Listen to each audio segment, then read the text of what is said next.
যৌবন ধরে রাখার জন্য প্রতিনিয়ত আপনি এই তিনটি খাবার খাবেন। আপনি যদি প্রতিনিয়ত এই তিনটি খাবার আপনি খেতে পারেন, ইনশাআল্লাহ তাআলা আপনার যৌবন কখনো নষ্ট হবে না। আপনার যৌবন থেকে যাবে, আপনি বৃদ্ধ হয়ে যাবেন, এরপরে আপনার যৌবন নষ্ট হবে না, আপনার যৌবনটা থেকে যাবে, এটা লং টাইম লাস্টিং করবে যদি আপনি এই তিনটা খাবার কন্টিনিউ খেতে পারেন। কিন্তু আমরা এই তিনটা খাবার খাই না, আমরা উল্টাপাল্টা খাবার খাই। বর্তমান জেনারেশনের যে খাবারগুলো আছে এগুলো অনেক এলোমেলো, এগুলো খাবার কারণে আমাদের যৌবন নষ্ট হয়ে যায়। দেখা যায় বয়স কেবল 30 হয়েছে, 30 কেবল ক্রস করেছে বা 40 ক্রস করেছে, এর মধ্যে যৌবন শেষ, আর অবস্থা খারাপ, আর চলে না।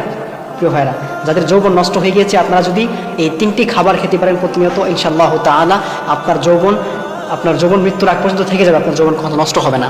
তার মধ্যে নাম্বার 1 যে খাবারটা, সেটা হচ্ছে আপনি অবশ্যই প্রতিনিয়ত 3 ফল খাবেন। এই 3 ফলটা আপনি রেগুলার করার চেষ্টা করবেন, আপনি দৈনিক খাওয়ার চেষ্টা করবেন। যদি আপনি দৈনিক খেতে পারেন, ইনশাআল্লাহ তাআলা আপনার যৌবনটা এটা লং লাস্টিং করবে, এটা নষ্ট হবে না, এটা থেকে যাবে ইনশাআল্লাহ। এরপর নাম্বার 2 যে খাবারটা, সেটা হচ্ছে আপনি অবশ্যই প্রতিনিয়ত দৈনিক একটা করে খেজুর খাবেন।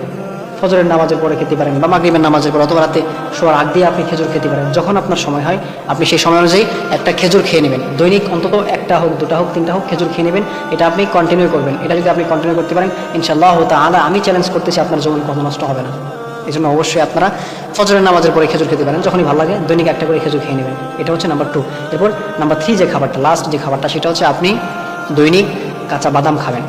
বাদাম যেটা আছে আপনারা, এটা ছোলা বাদাম যেটাকে বলা হয়, এটা আপনারা ভিজিয়ে, অর্থাৎ রাতে যখন ঘুমোতে যান, রাতে ঘুমোতে যাওয়ার আগ দিয়ে আপনি এই ছোলা বাদামটাকে আপনি এটা ভিজাবেন।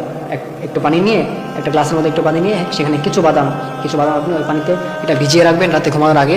ভিজিয়ে রেখে আপনি যখন সকালে ফজরের নামাজ পড়তে ওঠেন, ফজরের নামাজটা পড়ে, নামাজ শেষ করে আপনি বাদামগুলো আপনি খেয়ে ফেলবেন। বাদামের যে পানিটা আছে আপনি এটাও খেয়ে ফেলবেন। এটা যদি আপনি কন্টিনিউ করতে পারেন, ইনশাআল্লাহ তাআলা আপনার যৌবন কখনো নষ্ট হবে না, আপনার যৌবন এটা লং লাস্টিং করবে, আপনার মৃত্যুর আগ পর্যন্ত ইনশাআল্লাহ তাআলা আপনার যৌবনটা থেকে যাবে। আল্লাহ তাআলা আমাদের সকলকে এই খাবারগুলো খাওয়ার তৌফিক দান করুন, আমিন।